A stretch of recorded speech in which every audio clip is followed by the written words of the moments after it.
12월 29일 성경 읽기 시간입니다. 우리 오늘은 요한계시록 13장에서 15장에 있는 말씀을 읽겠습니다. 13장.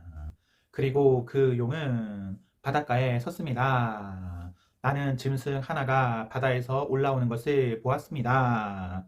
그 짐승은 10개의 뿔과 7개의 머리를 가졌는데 각 뿔에는 왕관이 씌워져 있었고 각 머리에는 하나님을 모독하는 이름이 새겨져 있었습니다. 내가 본 그 짐승은 곰의 발과 사자의 입을 가진 표범 같은 모양이었습니다.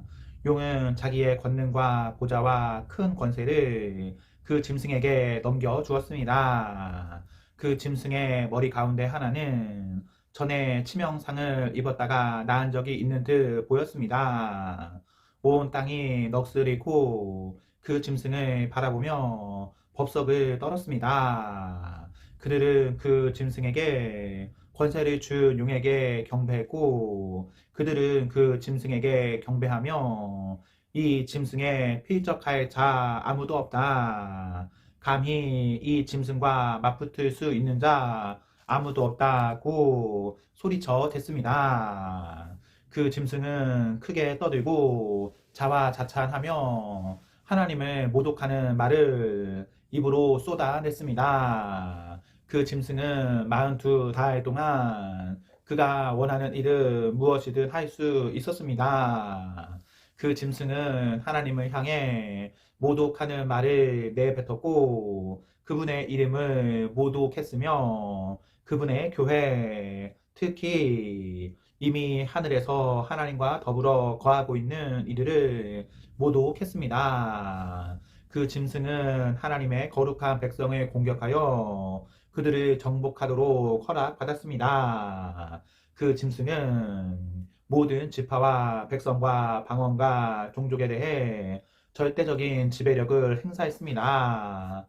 땅 위에 사는 사람 중에 도살당한 어린 양의 생명책에 창세로부터 그 이름이 기록되어 있지 않은 자들은 모두 그 짐승에게 경배하게 될 것입니다. 여러분은 듣고 있습니까? 뿌린 대로 거두는 것입니다. 마땅히 감옥에 갈 사람은 감옥에 갈 것이며 칼을 뽑아 드는 사람은 그 칼에 자기가 쓰러질 것입니다. 그러나 하나님의 거룩한 백성은 여전히 열정적이고 신실하게 그들의 길을 갑니다. 나는 또 다른 짐승이 땅 밑에서 올라오는 것을 보았습니다. 그 짐승은 어린 양처럼 두 뿔을 가졌으나 말할 때는 용 같은 소리를 냈습니다. 그 짐승은 첫 번째 짐승의 꼭두각시였고 땅과 그 위에 사는 모든 이들로 하여금 그 첫 번째 짐승 그 치명적 상처에서 회복된 그 짐승에게 경배하게 했습니다. 이 두 번째 짐승은 마법의 표징들을 일으켰는데 하늘에서 불이 내려오게 하여 사람들을 현혹시키기도 했습니다. 그리고 첫 번째 짐승에게서 받은 마법을 이용해서 땅 위에 사는 사람들을 기만하고 그들로 하여금 치명상을 입었다가 살아난 그 짐승의 형상을 만들게 했습니다. 두 번째 짐승은 첫 번째 짐승의 형상에 생기를 불어넣어서 그 짐승의 형상이 말할 수 있게 하고 그 짐승에게 예배하지 않는 사람은 모조리 죽임을 당하게 했습니다. 또한 작은 자나 큰 자나 부자나 가난한 자나 자유인이나 노예나 모든 이들에게 강제적으로 오른손이나 이마에 표를 받도록 했습니다. 그 짐승의 이름의 표나 그 이름의 숫자 없이는 어느 것도 사거나 파는 것이 불가능했습니다. 수수께끼를 한번 풀어 보십시오. 서로 머리를 맞대고 그 짐승의 숫자의 의미를 알아맞혀 보십시오. 그것은 인간의 숫자로서 666입니다. 14장. 나는 보았습니다. 숨이 멎는 광경을. 어린 양이 시온산에 서 있었습니다. 그 어린 양과 함께 14만 4천 명이 서 있었는데 그들의 이마에는 그분의 이름과 그분의 아버지 이름이 새겨져 있었습니다. 그리고 나는 하늘로부터 들려오는 음성, 폭포 소리 같고 천둥 소리 같은 음성을 들었습니다. 또한 나는 하프 타는 소리를 들었는데 하프 타는 이들이 그 보좌와 네 동물과 장로들 앞에서 새 노래를 부르고 있었습니다. 그 노래는 오직 14만 4천 명만이 배울 수 있는 노래였습니다. 그들은 땅에서 구원받은 이들로서 조금도 타협하지 않고 하나님 앞에서 처녀처럼 순결하게 산 이들이었습니다. 그들은 어린 양이 가는 곳이면 어디든 따라갔습니다. 그들은 하나님과 어린 양을 위한 첫 추수 열매로서 인류 가운데서 구원받은 사람들입니다. 그들은 그 입에서 한마디도 거짓된 말을 찾을 수 없는 완전한 봉헌물이었습니다. 나는 또 다른 천사가 중간 하늘에서 높이 치솟아 날고 있는 것을 보았습니다. 그는 아직 땅에 있는 모든 사람, 모든 민족과 족속, 모든 언어와 백성에게 전할 영원한 메시지를 가졌습니다. 그는 큰 목소리로 전파했습니다. 하나님을 두려워하고 그분께 영광을 돌려라. 그분께서 심판하실 때가 왔다. 하늘과 땅, 바닷물과 민물을 만드신 분께 경배하여라. 두 번째 천사가 뒤따라와서 소리 쳤습니다. 무너졌다, 무너졌다. 큰 바빌론이 무너졌다. 그녀는 음행의 포도주로 모든 나라를 취하게 만들던 자다. 세 번째 천사가 뒤따라와서 소리치며 경고했습니다.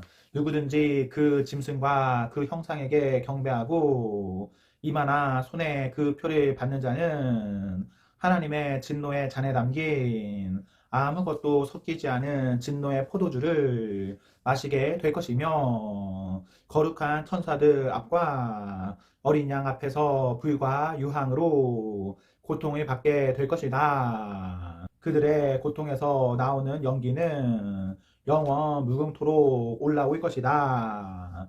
그 짐승과 그 형상에게 예배하는 자들, 그 이름의 표를 받는 자들에게는 잠시 후에 쉼도 주어지지 않을 것이다. 그러나 성도는 하나님의 계명을 지키고 예수께 끝까지 신실하며 열정 어린 인내 가운데 살아갑니다. 나는 하늘에서 들려오는 한 음성이 들었습니다. 이렇게 기록하여라. 이제부터 주님 안에서 죽는 사람들은 복되다. 그렇게 죽는 것이 얼마나 복된 일인지.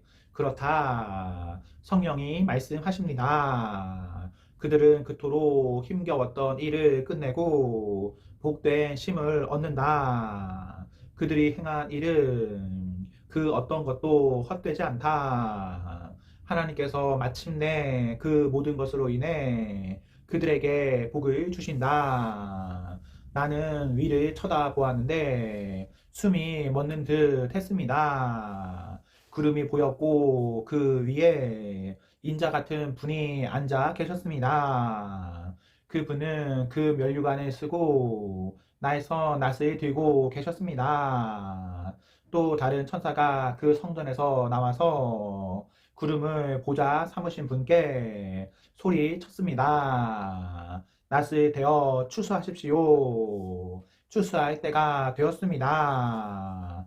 땅에 추수할 것들이 다 무르익었습니다. 구름을 보좌 삼으신 분께서 그의 낫을 힘있게 휘두르시면서 그렇게 단번에 땅을 추수하기 시작하셨습니다. 그러자 또 다른 천사가 하늘에 있는 성전에서 나왔습니다. 그도 날쌘 낫을 들고 있었습니다. 또 다른 천사, 곧 불을 돌보는 일을 맡은 천사가 제단으로부터 왔습니다. 그는 나에서 낫을 든 천사에게 천둥 소리로 외쳤습니다. 너의 나에서 낫을 휘둘러라. 땅에 포도밭을 추수하여라. 포도들이 다 익어 터지려 하고 있다. 그 천사가 그의 낯을 휘둘러 땅에 포도를 추수해서 포도주를 만드는 거대한 수틀, 하나님의 진노의 수틀에다가 던져 넣었습니다. 그 수틀은 그 도성 바깥에 있었습니다. 포도가 짓밟힐 때 그 수틀에서 피가 말 굴레 높이만큼 쏟아져 나왔고 약 300km까지 피의 강을 이루었습니다. 15장. 나는 하늘에서 거대하고 숨이 멎을 듯한 또 다른 표징을 보았습니다. 일곱 천사가 일곱 재앙을 들고 있었습니다. 그 재앙은 마지막 재앙으로서 하나님의 진노의 결말입니다. 나는 유리 바다 같은 것을 보았습니다. 그 유리는 불빛으로 빛났습니다. 그 짐승과 그 형상과 그 이름의 숫자를 이겨낸 구원받은 사람들이 그 유리 바다 위에 하나님의 하프를 들고 서 있었습니다. 그들은 하나님의 종 모세의 노래를 불렀습니다. 그들은 어린 양의 노래를 불렀습니다. 오, 주권자이신 하나님, 주님께서 하신 일이 크고 놀랍습니다. 모든 민족의 왕이시여, 주님의 길은 의롭고 참되십니다. 하나님, 누가 주님을 두려워하지 않을 수 있습니까? 누가 주님의 이름에 영광을 돌리지 않을 수 있습니까? 오직 주님만 홀로 거룩하시니 모든 민족이 와서 주님께 경배합니다. 그들이 주님의 심판이 오름을 알기 때문입니다. 그 후에 나는 하늘에 있는 성신, 그 증거의 장막문들이 활짝 열린 것을 보았습니다. 일곱 천사가 일곱 재앙을 들고 그 성전에서 나왔습니다. 그들은 깨끗하고 빛나는 모시옷과 금 조끼를 입고 있었습니다. 네 동물 중 하나가 일곱 천사에게 영원 무궁히 살아계신 하나님의 진노로 가득 찬 일곱 금 대접을 건네 주었습니다. 하나님의 영광과 권능에서 나오는 연기가 그 성전 바깥으로 쏟아져 나왔습니다. 그 일곱 천사의 일곱 재앙이 다 끝나기 전까지는 아무도 그 성전에 들어갈 수 없었습니다. 아멘. 네, 오늘 말씀을 모두 읽었습니다. 우리 오늘 하루도 하나님과 사랑 앞에서 행복하십시오. 성령 충만하십시오. 안녕.